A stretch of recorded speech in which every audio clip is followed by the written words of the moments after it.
नमस्कार बच्चों, कैसे हैं आप सभी। आई होप कि आप लोगों की पढ़ाई एकदम बढ़िया चल रही होगी और आप लोगों को मेरी बताई हुई चीज़ें अच्छे से समझ में भी आती होंगी।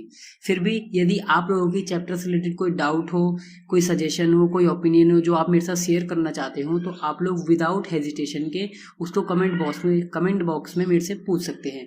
And I will quickly response to you and I fully try to improve my explanation in next videos. So now let's go to begin our today's topic. तो बच्चों, आज की अपनी इस वीडियो में हम लोग अपने फर्स्ट चैप्टर के 6th यूनिट माल प्राप्त करने संबंधित नीतियों को कवर करेंगे और साथ ही आज की इस वीडियो में अपने चैप्टर के 7th unit and 8th unit को भी कवर करेंगे। तो आप लोग वीडियो को ध्यान से देखिएगा ताकि आप चैप्टर को अच्छे से समझ सके। सो चलिए, अपना चैप्टर स्टार्ट करने से पहले आप लोग अपना फ़ोन एक बार रोटेट कर लीजिए जिससे कि आप वीडियो आसानी से समझ सके। तो आप लोग अपना फ़ोन रोटेट कर लीजिए।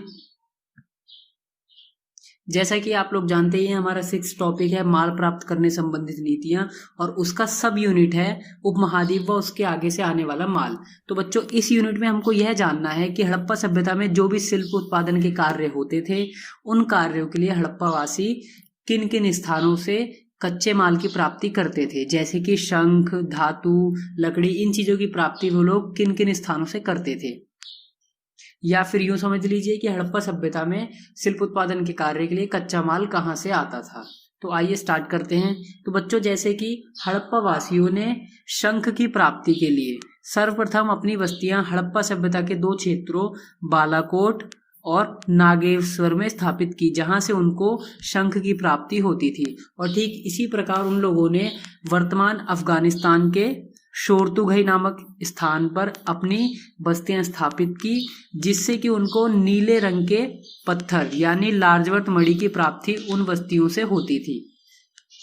और साथ ही बच्चों, उन्होंने हड़प्पा सभ्यता के एक प्रमुख केंद्र जो आप जानते हैं लोथल, इसको अपना केंद्र बनाया, जहां से उन लोगों को कार्निलियन, सेलखड़ी नामक पत्थर और धातु जैसे तांबा और लोहा इत्यादि की प्राप्ति होती थी। साथ ही बच्चों, हड़प्पा वासियों ने तांबे की प्राप्ति के लिए वर्तमान राजस्थान के खेतड़ी की गणेश्वर जोधपुरा संस्कृति से भी संपर्क स्थापित किए, जहां से वे लोग तांबे की प्राप्ति करते थे। और यहाँ से तांबा मंगाने के लिए इन लोगों ने हड़प्पा सभ्यता के लोगों ने यहाँ के लोगों से अपने अभियान योजनाएं भी चलाई थी, जहां से इन लोगों को तांबा प्राप्त होता था। और ठीक इसी प्रकार सोने की प्राप्ति के लिए इन लोगों ने वर्तमान दक्षिण में यहाँ पर स्वर्णगिरी नामक स्थान पर अभियान भी भेजे थे, जिससे कि इनको सोने की प्राप्ति हो सके। तो बच्चों, यहाँ पर आप जान चुके हैं कि हड़प्पा वासियों को शिल्प उत्पादन के कार्य के लिए कच्चा माल कहाँ से मिलता था या फिर वो कच्चे माल की प्राप्ति कहाँ से किया करते थे। आप इन क्षेत्रों को जैसे नागेश्वर, बालाकोट, शोरतुघई, इन चीजों को आप मैप में भी देख सकते हैं, जो कि आपको यहाँ दिख रहा होगा। जैसे कि आप लोग यहाँ मैप में देख सकते हैं, ये हमारा लोथल है, ये नागेश्वर है, ये बालाकोट है। यहाँ से हड़प्पा वासियों को तांबे की प्राप्ति होती थी और यहाँ से इनको अन्य चीजों की प्राप्ति होती थी। ये कुछ क्षेत्र रहेंगे जहाँ पे हड़प्पा वासियों ने अपनी बस्तियां स्थापित की थी कच्चे माल की प्राप्ति के लिए। तो बच्चों, अपने अब नेक्स्ट सब यूनिट में हमको यह जानना है कि हड़प्पा वासियों के सुदूर क्षेत्रों, मतलब दूर के क्षेत्रों से कहाँ कहाँ तक के व्यापार के संबंध थे, जिसमें यह जानना है कि हड़प्पा वासियों के सुदूर क्षेत्रों से किस प्रकार के संबंध थे। तो यहाँ पर सबसे पहले यह बताया हुआ है कि वर्तमान में अरब प्रायद्वीप का एक देश है जिसको ओमान के नाम से जाना जाता था। वहां से हड़प्पा सभ्यता के लोग तांबे की प्राप्ति किया करते थे।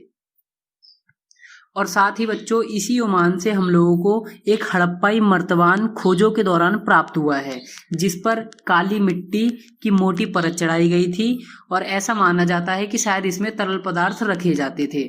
और इससे हमको यह भी पता पड़ता है कि इसमें जो सामान तरल पदार्थ में रखा जाता था, इस वस्तु से हड़प्पा सभ्यता के लोग ओमानी तांबे का विनिमय करते थे, मतलब कि इसमें रखी गई वस्तु का दे करके और वहां से तांबे को मंगाते थे विनिमय की प्रणाली के अनुसार, वस्तु विनिमय प्रणाली। और साथ ही बच्चों सुदूर क्षेत्रों से जानकारी के संदर्भ में हम लोगों को दूर के क्षेत्रों से मोहरे, बाट, पासे, साथ ही कई प्रकार के मनके भी प्राप्त हुए हैं, जिनसे हमको हड़प्पा सभ्यता के लोगों के सुदूर क्षेत्रों यानी लंबी दूरी के संपर्कों की जानकारी प्राप्त होती है। साथ ही बच्चों हड़प्पा सभ्यता की समकालीन सभ्यता मेसोपोटामिया, मेसोपोटामिया के एक लेख से हमको हड़प्पा सभ्यता के लिए प्रयुक्त, हड़प्पा सभ्यता के लिए उपयोग किए जाने वाला शब्द दिलमून तथा मगान मेलुहा से प्राप्त हुआ है। तो इनसे क्या है, हमको पता पड़ता है कि हड़प्पा सभ्यता के लोगों का अरब प्रायद्वीप यानी मेसोपोटामिया की सभ्यता से भी व्यापार इत्यादि तथा संपर्क होता था। और साथ ही बच्चों मेसोपोटामिया के लेख मेलुहा, इस लेख का नाम मेलुहा है, हमको वहीं से ही कार्नेलियन, लार्जवर्थ मणि तथा तांबा, सोना तथा विविध प्रकार की लकड़ियां भी लिखी हुई पाई गई हैं। मतलब कि इस लेख में इन लकड़ियों और इन पत्थरों के नाम लिखे गए हैं, जिनसे कि हड़प्पा सभ्यता के यहाँ के संपर्क थे उसकी जानकारी प्राप्त होती है। और साथ ही बच्चों हो सकता है कि ओमान तथा दिलमून व मेसोपोटामिया से हड़प्पा वासियों के सामुद्रिक मार्ग, समुद्र के द्वारा संपर्क होता था। इस समुद्र के द्वारा ही वो लोग अपने सामान इत्यादि मंगवाया करते थे, क्योंकि मेसोपोटामिया के जो लेख पाए गए हैं उन लेखों में मेलुहा, जो कि अरब प्रायद्वीप का ही जो मेलुहा शब्द हड़प्पा सभ्यता के लिए उपयोग किया जाता था, उसको मेलुहा को नाविकों का देश कहा गया है। मेसोपोटामियाई लेख में हड़प्पा सभ्यता को नाविकों का देश कहा गया है। और साथ ही बच्चों सामुद्रिक मार्ग से संपर्क का एक संकेत हमको मोहरे प्राप्त हुई हैं, उन पर बने जहाजों से भी पता पड़ता है। जहाज का चित्र आप यहाँ बने देख सकते हैं बच्चों, यहाँ पर आप ये मोहर पर बनी नाव का चित्र देख सकते हैं। तो इससे हमको यह संकेत मिलता है कि दूर के देशों से यानी अरब प्रायद्वीप के देशों से हड़प्पा वासियों के सामुद्रिक मार्गों के द्वारा संपर्क होते थे। बच्चों यहाँ हम जान चुके हैं कि हड़प्पा वासियों के सुदूर के क्षेत्रों से किन किन क्षेत्रों से व्यापारिक संबंध थे, और साथ ही हम लोग यह भी जान चुके हैं कि हड़प्पा वासियों को कच्चे माल की प्राप्ति किन किन क्षेत्रों से होती थी। तो आइए अब हम अपना 7th टॉपिक मोहरे, लिपि तथा बाट स्टार्ट करते हैं।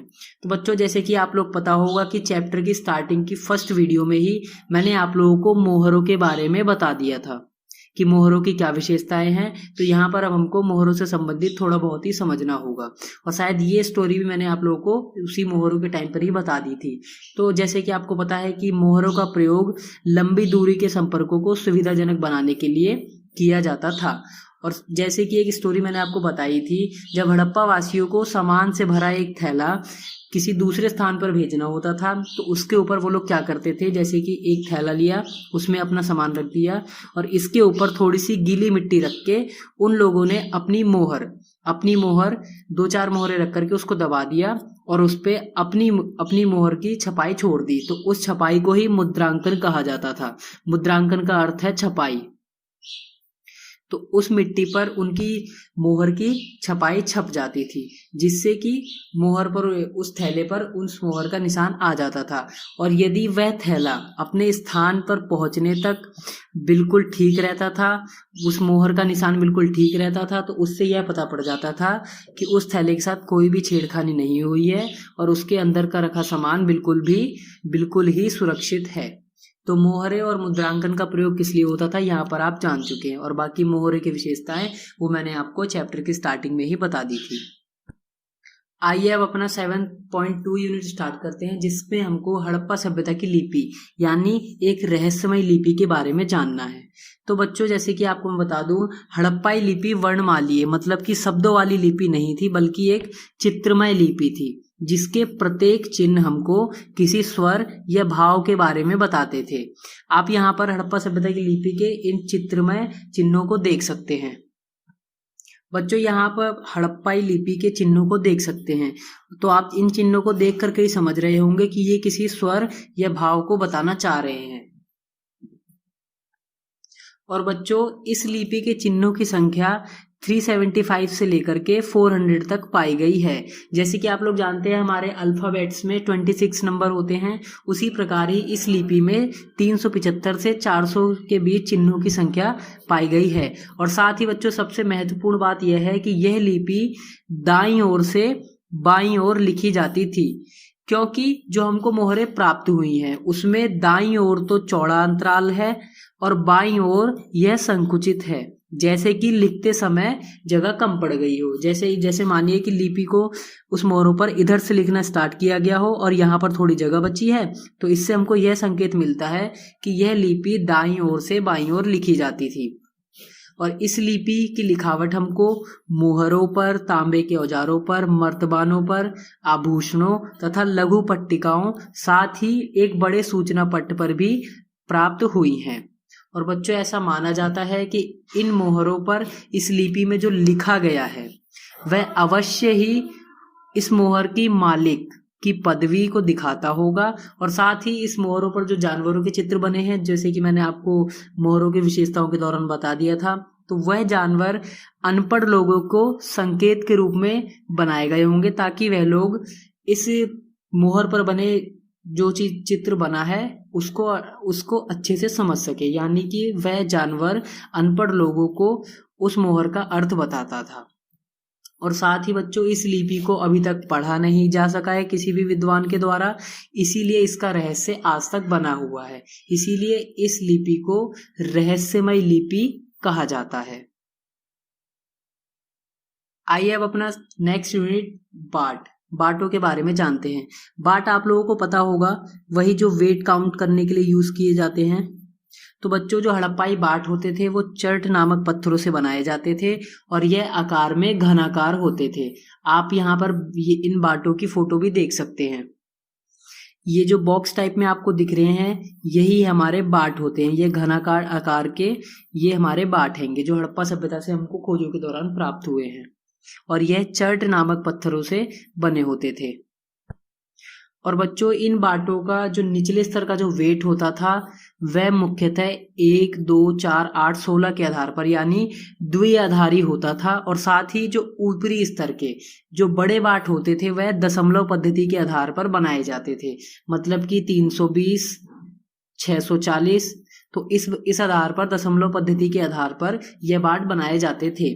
और बच्चों ऐसा माना जाता है कि इन छोटे बाटों का प्रयोग आभूषणों को तौलने के लिए किया जाता था। और साथ ही हमको खोजों के दौरान धातु के बने तराजू के पलड़े भी प्राप्त हुए हैं, तो जिससे यह स्पष्ट होता है कि इन छोटे बाटों का प्रयोग आभूषणों को तौलने के लिए होता था। तो बच्चों यहाँ पर हम मोहरों, रहस्यमय लिपि तथा हड़प्पाई बाटों के बारे में अच्छे से जान चुके हैं। तो आइए अब अपना नेक्स्ट टॉपिक प्राचीन शासक स्टार्ट करते हैं, जिसपे हमको यह समझना है कि हड़प्पाई समाज में शासक थे या नहीं। तो आइए स्टार्ट करते हैं। तो बच्चों हड़प्पाई समाज में शासकों की उपस्थिति को लेकर के इतिहासकारों के बीच आपसी मतभेद हैं, मतलब कि उनमें यह कंफर्मेशन नहीं है कि हड़प्पा सभ्यता में शासक थे या नहीं थे। तो इस तर्क को लेकर के कुछ विद्वानों का यह कहना है कि हड़प्पा सभ्यता में एक भी शासक नहीं थे। तो वहीं दूसरी ओर दूसरे विद्वानों का यह कहना है कि हड़प्पा सभ्यता में एक शासक नहीं बल्कि अनेक शासक थे, जैसे कि लोथल, कालीबंगन, मोहनजोदड़ो, हड़प्पा, हर क्षेत्र के अलग अलग शासक थे।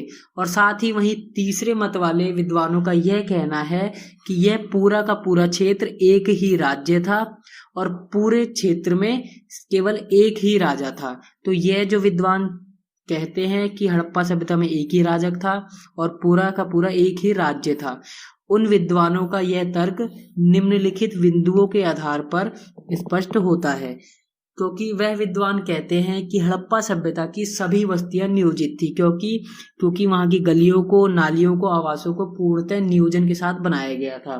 तो इसलिए वह यह कहते हैं कि नियोजित बस्तियों को बसाने के लिए अवश्य ही किसी शासक का कार्य रहा होगा। यह नियोजित बस्तियां किसी शासक ने ही बसाई होंगी। और साथ ही हमको जो ईंटें प्राप्त हुई हैं वह हड़प्पा सभ्यता के सभी क्षेत्रों में एक समान की थी। तो इससे इन विद्वानों का यह कहना है कि सभी क्षेत्रों में एक समान ईंटों का प्रचलन शुरू करना का कार्य अवश्य ही किसी शासक ने शुरू किया होगा। और साथ ही खोजों के दौरान आपने देखा कि हड़प्पा सभ्यता में जितनी भी बस्तियां थी वो ज्यादातर कच्चे माल के समीप बसाई गई थी। तो कच्चे माल के समीप जो बस्तियां बसाई गई थी उन बस्तियों की बसावट अवश्य ही किसी राजा द्वारा की गई होगी। और साथ ही बच्चों आप अभी पहले ही पढ़ करके आए हैं कि सुदूर क्षेत्रों से संपर्क, हड़प्पा वासियों के दूर से क्षेत्रों के भी संपर्क स्थापित थे। तो उन क्षेत्रों से संपर्क स्थापित करने के लिए, व्यापारिक संबंध बनाने के लिए इस कार्य को अवश्य ही किसी राजा के द्वारा किया जाता होगा। और साथ ही बच्चों आप जानते हैं कि हड़प्पा सभ्यता से, चाहे मोहनजोदड़ो हो, चाहे हड़प्पा हो, चाहे लोथल हो, वहां से हमको जो भी वस्तुएं प्राप्त हुई हैं वह मोस्टली एक जैसी हैं। तो इन स्थलों से जो भी हमको वस्तुएं प्राप्त हुई हैं वह सारी उनमें एक समानता है। तो इन वस्तुओं में एक समानता से यह सिद्ध होता है कि इन वस्तुओं को अवश्य ही एक राजा के द्वारा प्रचलन में लाया गया होगा। और फिर पहले हमने जाना कि तांबे तथा सोने की प्राप्ति के लिए हड़प्पा वासियों ने कई अभियान योजनाएं भी चलाई थी। तो इन अभियान योजनाओं को चलाने का कार्य अवश्य ही किसी राजा के द्वारा किया गया होगा। और साथ ही विभिन्न प्रकार के शिल्पों की स्थापना, जैसे कि आप जानते हैं कि शिल्प उत्पादन में मनके बनाना, शंख बनाना, धातु कर्म करना, यह सारे कार्य किए जाते थे। तो इन सारे कार्यों का व्यवस्थीकरण अवश्य ही किसी राजा के द्वारा किया गया होगा। तो जो तीसरा तर्क देते हैं विद्वान कि हड़प्पा सभ्यता में एक ही शासक थे, उन विद्वानों का तर्क इन बिंदुओं के आधार पर स्पष्ट होता है। इन बिंदुओं को आधार मानकर ही वह विद्वान यह कहते हैं कि हड़प्पा सभ्यता में केवल एक ही शासक था। तो यहाँ पर आप समझ चुके हैं कि हड़प्पा सभ्यता में शासक थे या नहीं। यदि आप लोगों को कोई भी टॉपिक अच्छे से ना समझ में आया हो तो आप एक बारी वीडियो को दोबारा से देख लीजिएगा, जिससे कि आप हर एक टॉपिक को अच्छे से समझ सके। और यदि आपका कोई डाउट हो तो आप मेरे को कमेंट बॉक्स में कमेंट भी कर सकते हैं। और यदि आप लोगों को वीडियो पसंद आई हो तो वीडियो को लाइक कर देना और अपना एक प्रीशियस कमेंट छोड़ना भी ना भूलें। और साथ ही यदि आपने अभी तक हमारा चैनल ना सब्सक्राइब किया हो तो चैनल सब्सक्राइब कर लेना, जिससे कि आपको अदर चैप्टर्स की वीडियो आसानी से मिल सके। तो अब मैं आपसे मिलता हूँ अपनी नेक्स्ट वीडियो में, तब तक के लिए अपना ख्याल रखिए।